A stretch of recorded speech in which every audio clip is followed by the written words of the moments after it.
नावाने प्रणाली प्रकाश कोडेकर. मी आता 8वी मध्ये शिकते. सर्वप्रथम सर्वांना आजच्या मराठी भाषा दिनाच्या खूप खूप शुभेच्छा. गेल्या वेळी मी आता 5वीच्या परिपाठाला कशासाठी यशासाठी हे शिवराज गोरले यांच्या पुस्तकाचे परीक्षण केले होते. आज मी श्यामची आई जे साने गुरुजींनी पुस्तक लिहिलेले आहे त्या पुस्तकाचे परीक्षण करणार आहे. श्यामची आई हे पुस्तक साने गुरुजींनी लिहिलेले आहे. पोट माझं भरावं म्हणून उपाशी ती राहते, झोप मला यावी म्हणून जागी ती राहते, भविष्य माझं घडावं म्हणून सतत पाठीशी माझ्या राहते, मला कशाचीच भीती नसावी म्हणून माझ्या पाठीशी माझी आई उभी राहते, माझी आई उभी राहते. श्यामची आई हे पुस्तक साने गुरुजींनी लिहिलं आहे. साने गुरुजींनी या पुस्तकात आईची थोरवीच गायली आहे. पुष्कळ वेळा मनुष्याचा मोठेपणा हा त्याच्या आई वडिलांवर अवलंबून असतो. मोठेपणा याचा अर्थ जगातील काही व्यक्तींच्या ओठांवर आपले नाव काही काळ नसणे असा मी करत नाही, तर हिमालयाच्या दऱ्याखोऱ्यात असे प्रचंड व गवतचुंबी वृक्ष असतील की ज्याची नावे कोणाला माहीतच नसतील. रानावनातील काना कोपऱ्यात असे रमणीय सुंदर फुल फुललेले असे ज्याचे नावच कोणाला माहिती नसतील. समुद्राच्या पोटात असे पाणीदार मोती असतील ज्याची मानवजातीच वाचतात नाही. पृथ्वीच्या पोटात असे तेजस्वी तारे असतील ज्याने मानवजातीत त्याचे दर्शनच घेतले नसतील. आणि वर आकाशात अनंत असे तेजस्वी तारे असतील जे पल्लेदार दुर्बिणीही अजून दिसलेले नाही. मोठेपणा याचा अर्थ जगाला माहित नाही असा मी करतच नाही. मी निर्दोष आहे, मी उन्नत होत आहे याची ज्याला जाणीव आहे तोच जगात मोठा होत चालला आहे. आणि ही जाणीव प्रत्येकाला आपल्या आई वडीलच निर्माण करून देतात. आणि ही मिळालेली आई वडिलांकडून आपल्याला ईश्वराची देणगी आहे. जसं सूर्यफुलांना माहीत असो वा नसो, सूर्यचंद्रांना माहीत असो वा नसो त्यांच्या किरणांनी फुलांच्या कळ्या उमलतात, तसे इतरांना माहीत असो वा नसो आई वडिलांमुळे मुलांच्या जीवनाच्या कळ्या उमलतात. अशी श्यामच्या जीवनाची कळी उमलणारी, श्यामच्या भाग्याने मिळालेली त्याची थोर माता. श्याम आपल्या आईला मनात नेहमी धन्यवाद देत असे. कधी कधी 4 अश्रूंनी तिथे तळमळही करत असे. श्याम नेहमी आपल्या मित्रांचं ऐकून घ्यायचा, परंतु आपल्या मित्रांना स्वतःबद्दल कधीच काही सांगायचं नसायचा. म्हणून श्यामचे मित्र त्याला नेहमी बोलायचे, काय रे श्याम, तू आमचं ऐकून घेतोस परंतु तुझ्याबद्दल आम्हाला का नाही सांगत काय, असे त्याचे मित्र त्याला पुष्कळ वेळा म्हणायचे. श्यामच्या अशा मित्रांच्या सगळ्या आदराने श्याम एकदा म्हणूनच गेला, केव्हा होईल जीवन माझे त्या निर्मळ ताऱ्यापरी, केव्हा होईल जीवन माझे त्या निर्मळ ताऱ्यापरी, हुर हुर हीच एक अंतरीची, हुर हुर हीच एक अंतरीची. श्यामचे मित्र त्याला म्हणाले, श्याम तू तुझ्याकडे आम्हाला चांगल्याच गोष्टी सांग, कारण चांगल्या गोष्टी ऐकल्याने मनुष्य हा चांगला बनतो. श्याम म्हणाला, या जगात जपावे तेवढे थोडेच, ठाई ठाई मोह मोह, कोसळण्यास कळे आहे, शक्य तोवर जपावे, आत्मवंचना करू नये, प्रामाणिकपणे झटावे, सगळ्यांमध्ये देव बघावा, असं त्याचा श्याम आपल्या मित्रांना सांगू लागला. श्यामचे मित्र म्हणायला लागले, अरे श्याम, ही माधुरी, ही सरळता, ही कोमलता, हे गोड बघणं, कसलेही काम करण्याची न लाज वाटण्याची वृत्ती, हे सगळं कोठून आले तुझ्यात? आम्ही आदराची आशुषा करतो, तूही करतोस, परंतु तू आदराची आई होतोस, आम्हाला का होता येत नाही? तू स्वतःच्या गोड असण्याने दुसऱ्यांना आपलंसं करतोस, परंतु आम्ही त्यांच्या बाजूला 4-4 तास बसून सुद्धा आम्हाला त्यांचं मन ओढून का घेता येत नाही? सांग ना, तू ही जादू कुठून पैदा केलीस? सांग ना, तुझ्यात ही सुंदरी कोणी टाकली? तुझ्या श्याम, जेव्हा तुझ्या आयुष्याच्या भिंती बांधल्या जात होत्या तेव्हा त्यात कोणी ही कस्तुरी मिसळली? कोणी तुझ्या जीवनाला सुगंध दिला? आमच्यात ना वास, ना गंध, ना रूप, तुझ्यात कोणी कस्तुरी मिसळली? श्यामच्याने आता राहावेना, तो पुन्हा गडबडून गेला. तो म्हणाला, मित्रांनो, हे माझ्या सर्व आईचे देणे. आई माझा गुरु, आई कल्पतरू, सौख्याचे साकरू, आई माझी, हे सगळं माझ्या आईनेच दिलं मला.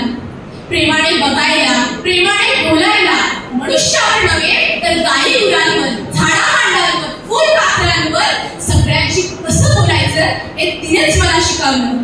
कोंड्यांचा मांडा करून कसा खावा व दारिद्र्यातही कसं जगावं हे सगळं तिने मला शिकवलं. आणि आज तिच्यामुळे मी असा आहे. आपल्या मित्रांना म्हणाला, मदंतरंगी सुवास देई मम जीवनास, तीच वास देणारी, तीच रूप देणारी, मी खरोखर कोणी नाही, सारी ती थोर माझी माऊली, माझी आई आई आई. हे सगळं माझ्या आईचं आहे. श्याम हे आपल्या मित्रांना सांगताना पुन्हा भाऊ होऊन गेला. त्याच्या डोळ्यातून अश्रूच्या धारा वाहू लागल्या, त्याचे पाय रटू लागले, हात कापू लागले, बोटं कापू लागली.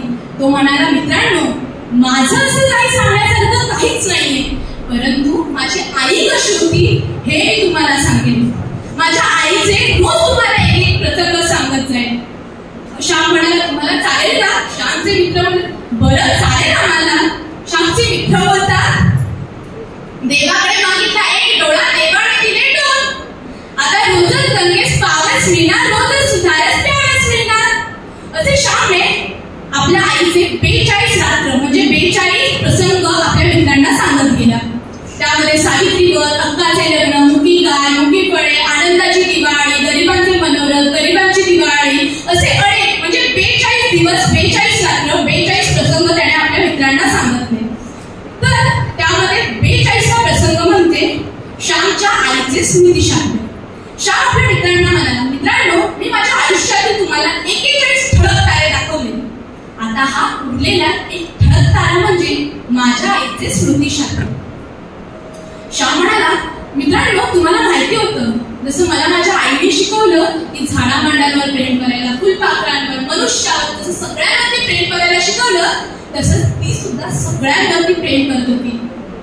तिचं ना, ती जशी झाडामांडावर प्रेम करत होती ना, तसं तिच्या एका मांजरीवर प्रेम होतं. ते मांजरीचं तिने नाव ठेवलेलं मथीमाऊ. ती मथीमाऊ ना, आई जिकडे जाईल तिकडे जायची. आई बाजारात गेली, मथीमाऊ तिच्यासोबत. आई विहिरीवर पाणी आणायला गेली, मथीमाऊ तिच्यासोबत. आई इकडे गेली, मथीमाऊ तिकडे. आई इकडे, मथीमाऊ सगळीकडे. आई जशी जाईल तशी मथीमाऊ जाईल. श्यामच्या आईला थोड्या वेळाने बरं वाटेल असे झाले, काही वेळानंतर बरे वाटेल असे झाले. तशी मथीमाऊ सुद्धा जेवण्याशी झाली, काही खात पीत नसे. त्यानंतर जसे खात पीत नसे, तसे शेजारची लोक त्या मथीमाऊला तुपात भात घालायची, दह्यात भात घालायची, दुधात भात घालायची, लोण्यात भात घालायची, परंतु मथीमाऊ त्याला शिवत नसे. परंतु श्यामच्या आईने जर नुसता भात घातला तरी मथीमाऊला त्या भातामध्ये तूप, दूध, लोणी सगळं सगळं काही मिळायचं. मथीमाऊ ज्या दिवशी श्यामची आई गेली, 10 दिवसानंतर हे सांगताना श्यामची आई गेली, त्यानंतर ती मथीमाऊ एकदम निराश. त्या दिवशी ती मथीमाऊ म्याव म्याव म्याव करत ज्या खोलीत श्यामच्या आईने आपला प्राण सोडला, त्या खोलीत मथीमाऊ नुसती म्याव म्याव करत होती. असं वाटत होतं की तिच्या प्रेमाचा ठेवाच कोणीतरी घेऊन उचललाय, तिच्या खऱ्या दुधाची नदीच कोणीतरी वाहून नेले, असं त्या मांजरीला वाटत होतं. ज्या दिवशी श्यामच्या आईने प्राण सोडला, त्या 3ऱ्या दिवसानंतर त्या मथीमाऊने सुद्धा त्याच खोलीत आपला प्राण सोडला. श्याम म्हणाला, मी आई तुला कुठल्या तोंडाने सांगू की माझं तुझ्यावरती सगळ्यात जास्त प्रेम होतं? मी तुला असं सांगेन की आमच्या सगळ्यापेक्षा सगळ्यात जास्त तुझ्यावरचे प्रेम होतं त्या मथीमाऊचं होतं. तर श्याम आपल्या मित्रांना हे सगळं सांगायला लागला की सगळ्यात जास्त माझ्या आईवर जिथं प्रेम होतं ती म्हणजे माझी मथीमाऊ. तिथं सगळ्यात माझ्या आईवर जास्त प्रेम होतं. त्यानंतर हा प्रसंग आपल्या श्याम मित्रांना सांगत होता. त्यानंतर श्याम म्हणाला, माझ्या आईने प्राण का सोडला असेल असं मला वाटतं, ते मी तुम्हाला सांगतो. तिला आजार वगैरे काही नव्हता, परंतु तिने का प्राण सोडला हे मी तुम्हाला सांगतो. एक जपानी स्त्री होती, तिने आपल्या स्वतःच्या हृदयात खंजीर खोसून घेतलं. तिने आपल्या मुलाला एका चिठ्ठीत लिहून असं टाकलं की बाळा, तू माझ्या मोहात अडकला आहेस, म्हणून तू सीमेवरती भारत मातेच्या लढाईसाठी जात नाहीस. म्हणून तिने आपल्या स्वतःच्या प्राणाचं बलिदान दिलं. श्याम म्हणाला, माझ्या आईला सुद्धा असंच काही वाटलं असेल की माझा श्याम माझ्या मोहात अडकला असेल, म्हणून त्याने तिचं स्वतःचं बलिदान दिलं असेल, असं श्यामच्या आईला वाटलं. श्याम म्हणाला, मित्रांनो, माझ्या आईला पण असंच काहीतरी वाटलं असेल, म्हणून तिने आपलं स्वतःचं बलिदान दिलं.